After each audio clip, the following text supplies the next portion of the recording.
welcome back. It's Overcoming Distractions, and if you are an executive, someone in leadership, a CEO, a PhD, a senior VP, an entrepreneur, a business owner, everything in between, you're that busy professional with ADHD, or you think you have ADHD, then you are in the right place. This is the podcast dedicated to you and your challenges and your unique qualities and positives. And maybe we just need to think and work a little differently with our distracted brain, right? So cool. All right. Hey, we are gonna talk about boundaries today. And I know that's an overused word, at least I think it is, but I guess it's, it's boundaries, it's limitations, it's restrictions, it's limits, it's our professional safe zone, right? All of these protect us busy ADHDers from others and from ourselves, right? Okay. We need a little protection from ourselves sometimes, right? We'll get into that in a moment. So, but I think boundaries, whatever you want to call it, those protections are often like that make or break factor for those of us adults with ADHD that may be in some leadership role or capacity or that demanding career. And without them, those ADHD traits like getting distracted, impulsivity, like our overcommitment, et cetera, those can quickly lead to maybe some poor decision making. It can actually lead to burnout if we don't have some type of boundaries and limitations on certain areas of our life. And it actually if it goes on for a while and we let that lack of boundaries continue to be a part of how we operate, we're going to lose a little bit of credibility, right? We'll explain that in a second, but I think you know what I'm talking about. Take for example,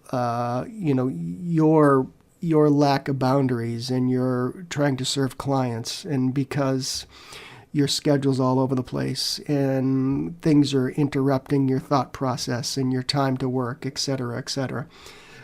These can be directly linked to us dropping the ball. It can be dropping the ball for our boss, our CEO. Maybe it's a board of directors. Again, maybe it's those clients, whatever it is. So we do need to take this issue seriously, because it is, I think, one of the foundations. And if we're managing people or projects without those restrictions and boundaries and those limitations on access, we can turn days and weeks into train wrecks. And I'm going to say this till I'm blue in the face, and I've said it before. If you are a busy person with ADHD, you think you have ADHD, uninterrupted time is one of your best friends. I'm convinced of that. You can't tell me otherwise. So, and without these boundaries, why did I walk in this room? It just turns into an epic disaster, and it just gets worse and worse. So we don't have to shut out the world, because that's not realistic, but we do need to set some ground rules. And I know you feel that way. I know that maybe you're having a little bit of challenge trying to kind of figure out how to do this in certain areas. So I think these are mission critical. So let's dig into this. Let's dig into these mission critical, I feel, non-negotiable boundaries. And the first one, obviously, is time and boundaries around time. We need to protect those blocked out times, those focused work blocks, the days that we talk about blocking out, right? first you need to block it out, okay? And you can go back and find, one of many episodes where we talk about just blocking out big chunks of time, okay? But you need to protect those. You need to protect your planning time. You need to protect your rest, the transition time, okay? Or what I want to call the get your shit together time, right? Okay? You need to protect that. So many of us just sit down at our desk and try to figure out work without actually protecting even a few minutes of time to get our act together, okay? Some people establish office hours, and I know for some people that sounds kind of harsh, or you try to figure out how to do it, but we do need to do that, and that's one of many ways. As another thing I'll say to all blue in the face, no one will miss you for an hour, and I'm totally convinced of that, and that's whether you're working or going to the gym or eating lunch. So our brains, if you have ADHD, they're easily hijacked by someone else's urgent, putting my fake quotes up here, urgent interruptions, or those shiny new ideas, or what have you, right? And those of us in any type of leadership position need uninterrupted, deep work time to, think strategically, work strategically, get ourselves in the zone. And we need equally adequate downtime to avoid feeling burned out. And if your time isn't guarded, you'll be reactive instead of intentional. And that is really the name of the game when we're the busy person with ADHD. We need to be intentional. And I got to tell you, plead guilty on this one, but it should have been crystal clear for me. But poor time and energy management, I really feel contributed to me feeling burned out, because I just was plugging holes here and there, and it's going to do the same to you if you don't make this a part of your game plan. So, access boundaries, that's controlling who and what gets your immediate attention, right?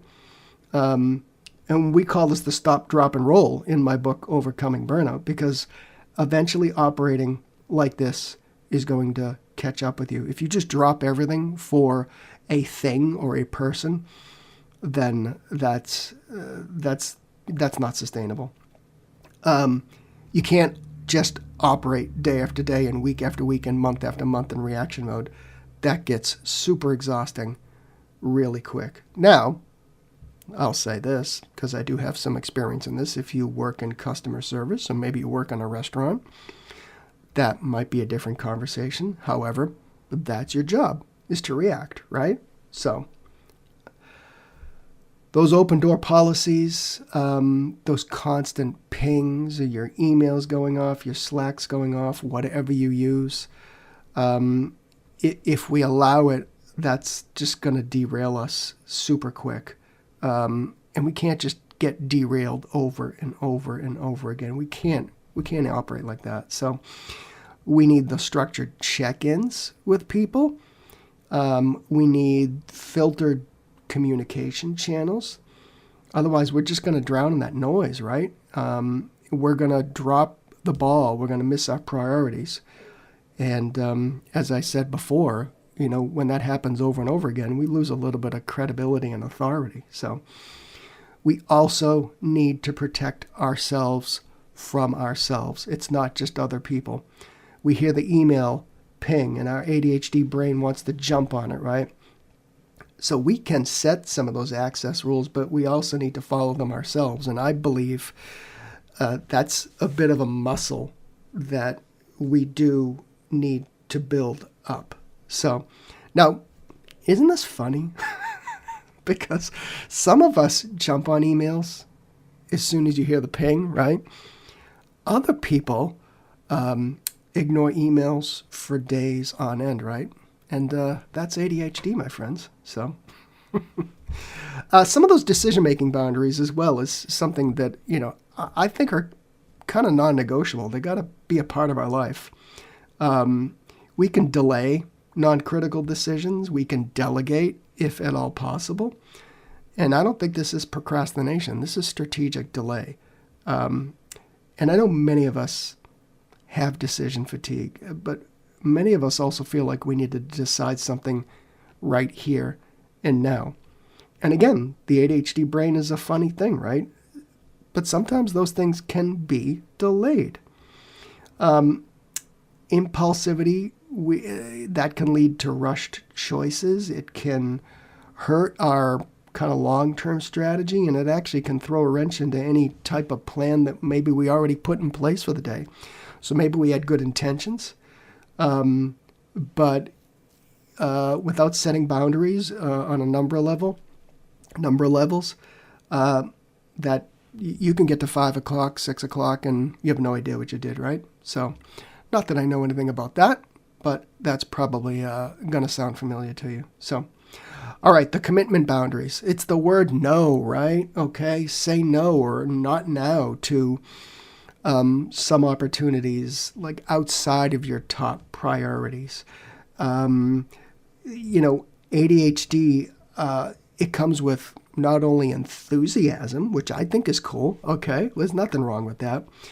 But there's a little bit of people pleasing in there as well. And that leads to so many of us being overcommitted.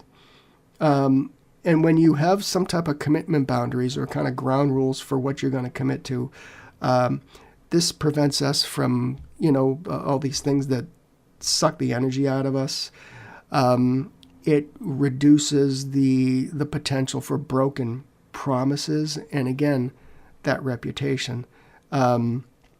I have had things over the years where I had to back out of, and it was not a good feeling, and it sounded good at the time. So, and this is also why it's important for us to establish our priorities, whether it's daily or longer term. And if you're asked to do something and it doesn't totally fit into your lane, so to speak, it's a good idea to say no, or at the very least, say that you'll think about it. And again, some opportunities do come up that are going to help you professionally. So you need to choose what you're going to say yes to very carefully. Boundaries around you, your health, your energy. You need to prioritize sleep. You need to prioritize hitting the gym, at the very least taking a walk. And recovery from your job or, long stretches of work, etc., etc. Those of us with ADHD, especially in our busy, demanding roles, those symptoms that maybe are the negatives of ADHD, those can be magnified when we're tired, we're stressed out.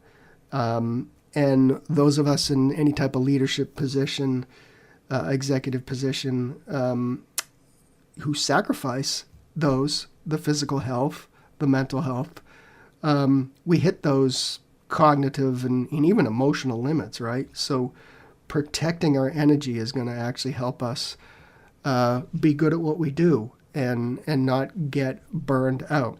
I truly believe that those of us with ADHD can burn out harder and faster because of just the way our brains work. So we need to protect that.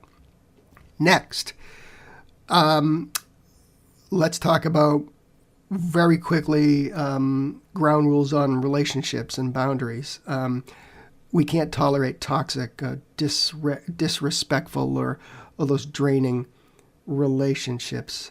And this is, everything. This can be other people in leadership positions in your organization. It can be clients. It can be team members, etc. So, you need to have respectful dialogue if you're working in a larger organization. And that goes the same for if you're a business owner or entrepreneur. Toxic clients are actually going to make you feel burned out. So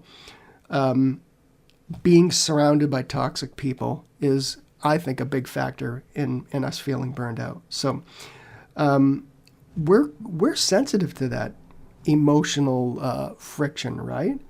And toxic people around us just drain our bandwidth and our capacity, and they just kind of absolutely derail our momentum. So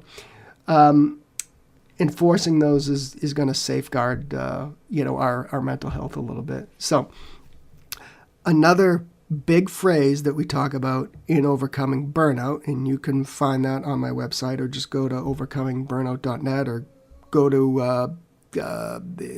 Amazon and look for overcoming burnout, is that one of the key phrases is we train people how to treat us. And you might not even know you're doing it, okay? But if we're letting behavior that doesn't align with our values and is exhausting us and is toxic, it's going to continue because we've allowed it to continue. So you can mitigate this diplomatically, and I think there's a big difference between being aggressive and assertive. And we can be assertive in saying that we're not going to tolerate certain things. So, and lastly, technology boundaries, right? We got to limit some of the tech use. Limit that unscheduled tech use, right? I know a lot of us like to maybe sit down at night and, who knows, maybe we eat dinner, or after dinner, maybe we would just watch, TV or Netflix and, what have you. But I think we got to scroll back, pull back on that a little bit and not just scroll and scroll and scroll.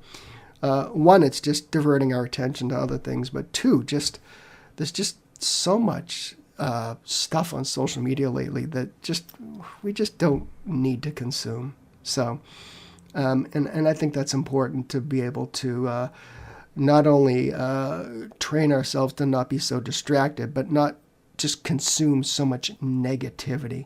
And I think you know what I'm talking about, the political environment and what have you, and people fighting online. So, but, I think the other things like if you can get away with it, maybe like no phones in meetings, et cetera, et cetera. You be the judge of it. You need to identify where technology is maybe getting in your way, and work a little bit to correct that, so to speak, so it's not so much of a burden. I know that is harder than it is said for many of us, but I think it has to be one of our goals is to set some boundaries up around technology. So anyway, hey, that is my take today on being a busy executive, leader, owner, entrepreneur with ADHD, and how we need to not only protect ourselves from others and things and information, but protect ourselves from ourselves. If you sound like the person I described, that's the audience of this podcast, busy executive, I've said it a bunch of times because that's who we serve, then I would love the chance to help you work on some things. If you feel like you need somebody by your side, you feel like you can't do it alone, you need some guidance, I want to be there for you. So just go to overcomingdistractions.com, hit that button right on the top of the homepage, book a 15-minute chat with me, and let's see if we're a good fit. All right, we'll catch you next time.